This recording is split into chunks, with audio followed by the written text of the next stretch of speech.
Opportunity to speak at the Middle East Institute, which in my opinion represents the best of what constructive international dialogue can be. George Camp Kaiser's vision for MEI when it was founded in 1946 was to increase knowledge of the Middle East among the citizens of the United States and to promote a better understanding between the people of these two areas. In the 68 years since, MEI has been delivering on that mission. This is MEI's 5th annual conference on Turkey. It is also just over 5 years since President Obama made his first trip overseas as president. He chose to start in Turkey because, as he explained to the parliament in Ankara, he wanted to send a message to the world. Turkey, he said, is a critical ally. Turkey is an important part of Europe. And Turkey and the United States must stand together and work together to overcome the challenges of our time. While much has changed in Turkey, the region, and even the United States since that first conference and that first visit in 2009, the reality is that the challenges have increased while the imperative to work together remains as important as ever. Indeed, our bilateral relationship is more robust, more vibrant, and more multifaceted than at any time since Turkey's founding. Sometimes there are differences between us, and sometimes these differences can be significant. But the strength of our partnership means that we can discuss these issues directly and candidly. Let me begin by saying a few words about our security cooperation, which remains the bedrock of our relationship. Turkey has been an integral part of the Euro-Atlantic security architecture for decades. A NATO member for 62 years, we have stood shoulder to shoulder, from Kosovo to Afghanistan to Libya. Throughout the recent Ukraine crisis, Turkey has stood with the international community in rejecting Russia's attempted annexation of Crimea and calling on all sides to de-escalate. Turkey has also drawn attention to the plight of Crimea's Tatar community. In addition, Turkey is joining NATO allies in contributing military assets to reassurance activities in Central and Eastern Europe. At the same time that Turkey is supporting the security of its allies, Turkey is also facing very real challenges on its own borders. We are all alarmed by the continued gains of ISIL in Iraq, which pose significant dangers for regional and for international security. The United States has condemned the brutal terrorist takeover of Mosul last week, including the unacceptable seizure of Turkish hostages. We remain actively involved in working with Iraqi leaders in support of their efforts to implement an effective and coordinated response to this crisis. These developments in Iraq highlight the threat posed to the entire region by the spillover of terrorism and violence from Syria's civil war. The Syrian conflict has already been costly for Turkey, as over 70 Turks have died as a result of cross-border violence. Turkey is also bearing a significant financial burden from hosting 1 million Syrian refugees. The Turkish government is dedicating enormous resources to operating 22 refugee camps, while facing ongoing challenges in providing services to the many Syrians who struggle to survive in urban areas. The United States is deeply appreciative of Turkey's generosity, and we have provided $142 million as part of the $2 billion we have contributed regionally to support their efforts. Despite the financial and human toll of this conflict, Turkey has remained a key facilitator of U.S. assistance to refugees and to the moderate Syrian opposition. Turkey has also actively supported international efforts to find a political solution to the conflict as a key member of the London 11. We must continue working together, along with our regional partners, to stem the flow of foreign fighters that are expanding the scope of this conflict. President Obama has called for a $5 billion counterterrorism partnership fund to provide greater support to our friends on the front line of this battle. The instability of Turkey's southern tier gives renewed urgency to Ankara to mend relations and restore ties with its neighbors. We continue to encourage Turkey and Israel to complete the normalization process, which would benefit both countries as well as the region. In Egypt, the United States will continue pressing for greater political inclusivity and policies that uphold the fundamental rights of all Egyptians, goals shared by Turkey. Given Egypt's severe economic challenges, Turkish businesses are well placed to aid the country's growth. There is reason for cautious optimism in Cyprus, where Turkey, along with Greece, has played an important and constructive role in facilitating the resumption of settlement talks after nearly a 2-year hiatus. As Vice President Biden reiterated during his historic visit to Cyprus last month, the United States remains committed to supporting UN-led efforts to reunify the island as a bizonal, bicommunal federation. A Cyprus settlement would attract investment, accelerate growth, increase employment, and expand innovation in a variety of sectors, from construction and energy to tourism and finance. After decades of division, there is a real chance for a lasting settlement that would bring positive benefits to the entire Eastern Mediterranean.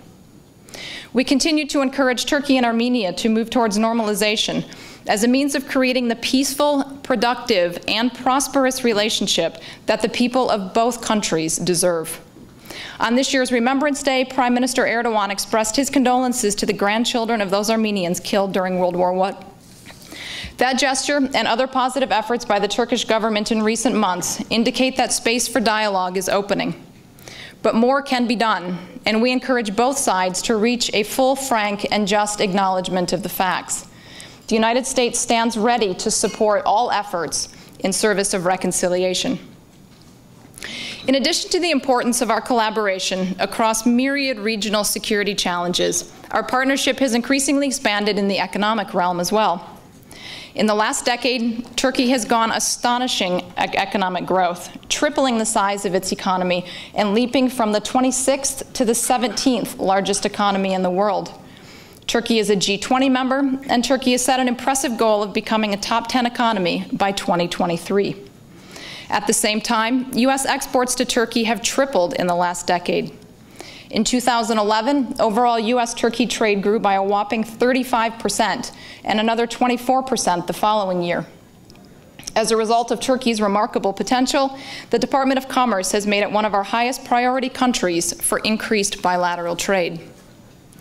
In order to strengthen trade, increase investment, and create business opportunities, we established the U.S.-Turkey Bilateral Framework for Strategic and Economic and Commercial Cooperation, known as the FSEC.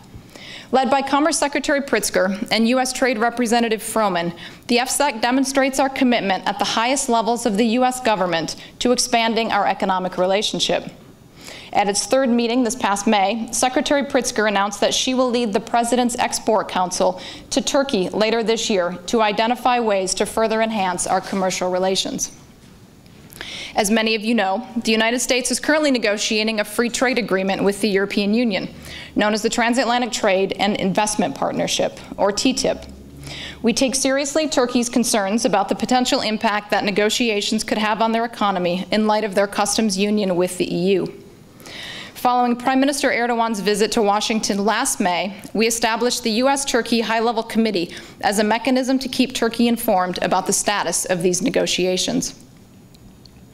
One of the reasons for Turkey's impressive economic growth has been the introduction of democratic reforms. In order to maintain and increase its economic development, Turkey must continue to live up to the universal democratic principles that undergird its strength. We have to acknowledge that some political events over the past few months have been troubling. As a result, questions have been raised about the trajectory of Turkish democracy, whether media and online freedom are adequately guaranteed, whether rule of law is sufficiently protected, whether citizens have the right to free assembly and free expression, whether the judicial system is free from political interference, and whether the voices of all minorities are being heard. As Vice President Biden stated, the United States does not pretend to be indifferent to the developments in Turkey because we firmly believe that countries with open societies, political systems, and economies, democratic institutions, and a firm commitment to universal human rights, these are the countries that will thrive in the 21st century. As we in the United States know from our own experience, strengthening due process, fighting corruption, and encouraging civic participation in political decision-making not only make countries freer, but also help them grow more quickly. While the United States is not and will not become involved in Turkey's internal politics, we will continue to express, as we do around the world, our strong support for transparent and accountable government. As Turkey prepares for presidential elections in August, we remain optimistic that the ongoing debates in Turkey can ultimately lead to an even stronger and more successful democracy. In closing, let me say that relations between countries cannot be built on government-to-government contacts alone. Rather, they also require engagement between our businesses, our civil societies, and our diaspora communities. These people-to-people contacts are the lifeblood of our bond. I am delighted to see several Turkish American groups here today, and I thank you for everything that you are doing to promote mutual understanding and cooperation between us. These interpersonal relationships have the power to promote dialogue and foster deeper understanding, even when, perhaps especially when, our governments may not be in agreement. Nowhere is this more important and more evident than in our student exchanges. More Turkish students study at American universities than in any European country. The future of Turkish democracy is the country's outward-looking, creative, and dynamic youth. As President Obama said in Ankara in 2009, Turkey draws strength from both the successes of the past and from the efforts of each generation of Turks that make new progress for your people. The talent, ingenuity, and hard work of Turkey's students will provide the backbone of Turkey's economy in the future. From our security alliance and growing economic partnership to our shared values and enduring personal connections, the U.S.-Turkey relationship remains at the heart of American engagement in the world. With the help of MEI and organizations like it on both sides of the Atlantic, I am confident that our friendship will continue to flourish and endure. Thank you all for your commitment to this vital partnership and to supporting the role that the United States and Turkey play together in promoting security and prosperity. Thank you.